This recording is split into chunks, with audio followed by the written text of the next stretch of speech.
করঞ্চগুলি ঢেলে দিলাম।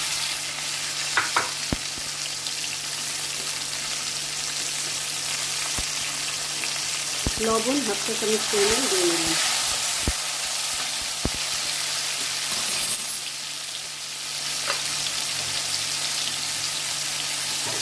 কাশ্মীরি লঙ্কা গুঁড়ো হাফ চা চামচ পরিমাণ দিয়ে নিলাম। এটাকে একটু নাড়াচাড়া করবো। আমি